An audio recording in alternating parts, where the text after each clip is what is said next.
For question 3.1, we have came up with 3 observations for the COE quota from years 2002 to 2017. First of all, in general, Category A has the highest COE quota each year, while Category C has the lower COE quota each year.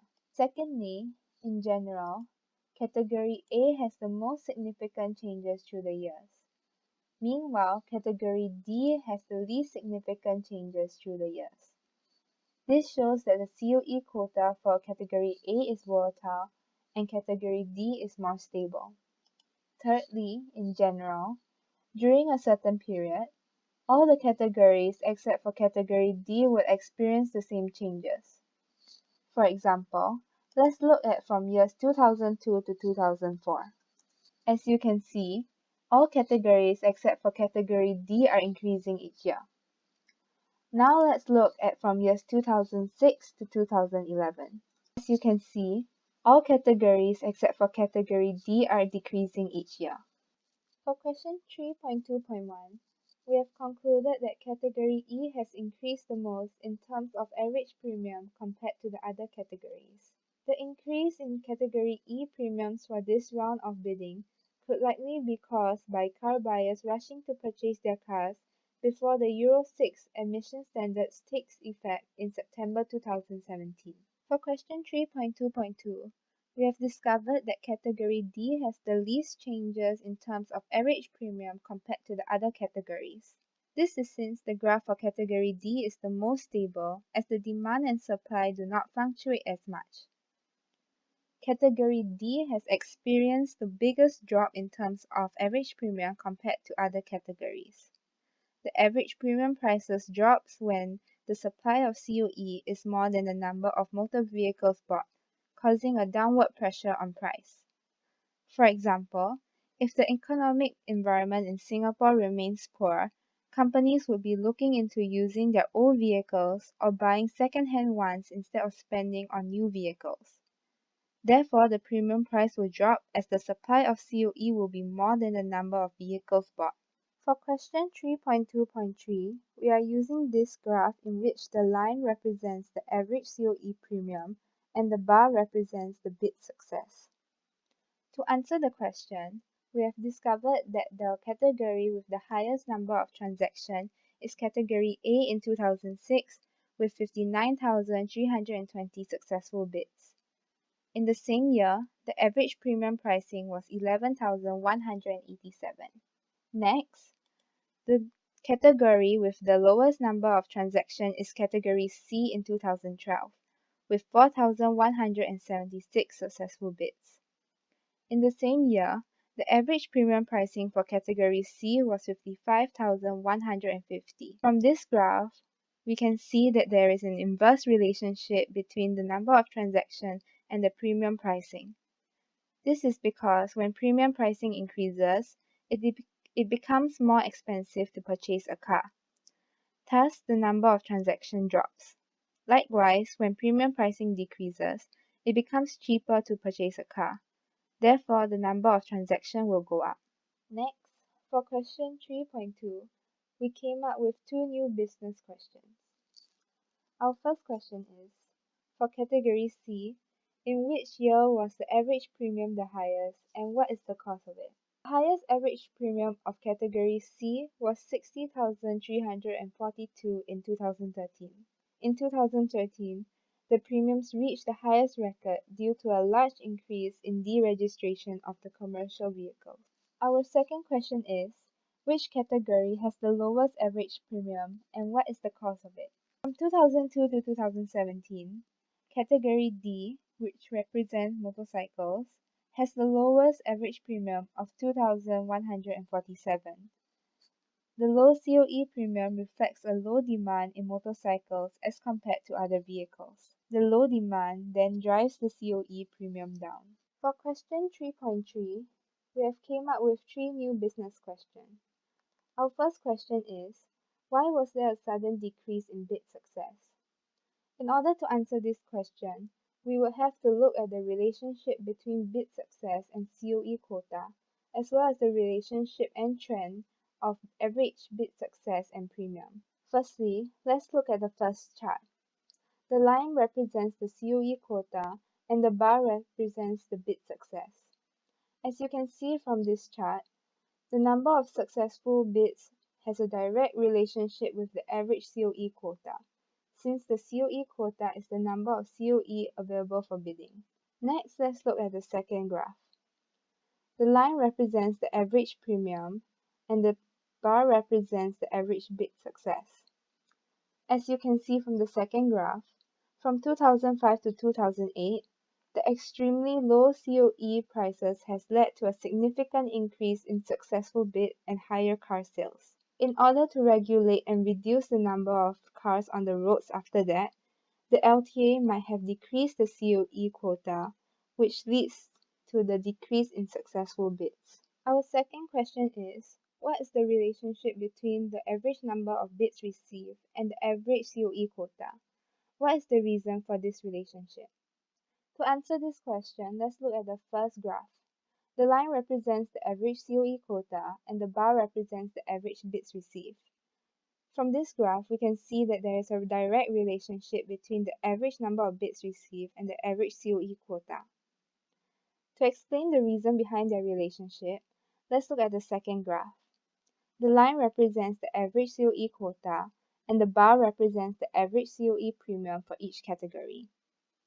From this graph, we can see that when COE quota increases, the COE premium would decrease. The low COE prices would attract more people to place their bids, thus increasing the number of bids placed. Using the same graphs from our previous question, our third question is, why was there a low average number of bids received despite the high average COE quota? From our second graph, we can see that the high COE quota would mean lower COE premium due to their inverse relationship.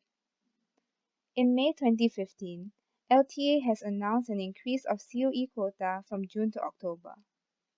People started to wait for the COE price to drop since there would be more COEs available to bid for. The low number of bids received might be due to the anticipation of an even greater drop in COE prices. However, this could lead to a downside when there is a sudden decrease in COE quota, causing everyone to rush into bidding, causing the COE premiums to surge even higher as the demand for COE becomes a lot higher than the COE quota. Question 3.4, we have came up with two new business questions. For our first question, we'll be looking at this graph whereby the line represents the PQP and the bar represents the average premium. Our first question is, how did the new Vehicle Quota System, or VQS for short, implemented in 2010 affect the PQP? In 2010, LTA changed the VQS which caused the PQP to increase. Under the new system, LTA will use data from the actual number of vehicles deregistered in the recent 6 months to calculate the COE, instead of estimating for the previous system. The purpose of this new method is to create a more responsive VQS that can respond quickly to changes and, most importantly, to reduce the number of vehicle populations in Singapore.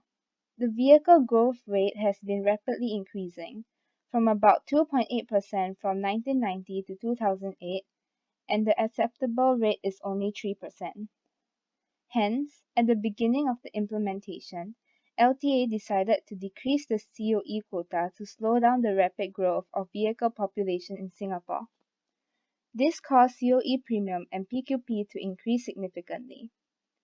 From 2010 to 2011, the average premium for category A increased by about 58.6% from 30,382 to 48,206. From 2010 to 2011, the PQP for category A increased by 74.5% from 26,496 to 46,226. Our second question is, for category B, what caused the significant increase in PQP from 2009 to 2010? First of all, PQP is derived from the average of the last 3 months of the COE premium. By looking at the graph that we have used in the previous question, we have concluded that when COE premium increases, PQP will also increase. For example, Between 2009 to 2010, there was a significant increase in the COE premium for Category B by 220%. This is because supply tightening began in 2009 as the government was reducing the amount of COEs available for bidding.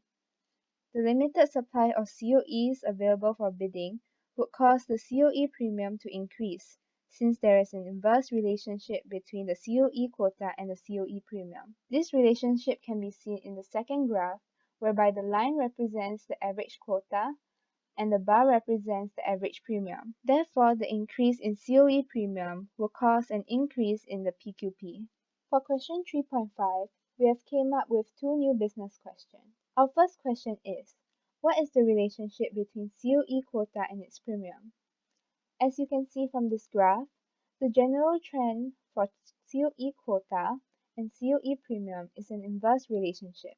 When COE quota increases, COE prices will decrease, as with more COE available, the bid prices will be lower. For example, let's look at Category B from years 2009 to 2010.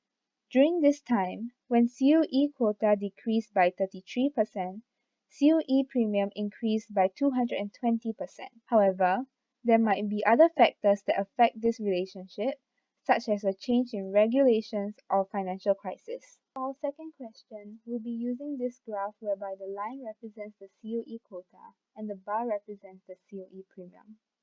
Our question is, why is it that from 2016 to 2017, all categories except for Category C had a decrease in both COE quota and COE premium? During 2016 to 2017, the financial market was not doing well. Thus, less people wanted to spend money to buy COEs, which led to a decrease in both COE quota and COE premium. However, for Category C, there was an increase in COE quota. This is because in 2007, there was a shortage of Euro 4 engine vehicles. Hence, large number of people in Category C chose to renew their COE rather than to buy new cars that were not in the Euro 4 vehicles. But now with the new regulation of Euro 6 emission standards, this meant that the current standard for vehicles are Euro 4 vehicles. So, vehicle owners who did not have Euro 4 vehicles, including those who did not manage to get it in 2007, had no choice but to deregister their old cars in order to get COEs for Euro 4 or newer model cars, thus resulting in the increase of COE quota for Category C. For question 3.6, we have came up with two business questions. The first question is, which category has the highest and lowest number of bids received, and what could be the cause of the results? As you can see from the graph, Category A has the highest number of bids received at 735,737. Category C has the lowest number of bids received at 186,220. The number of COEs available in each category is determined by the vehicle quota system, which is determined by the government every 6 months.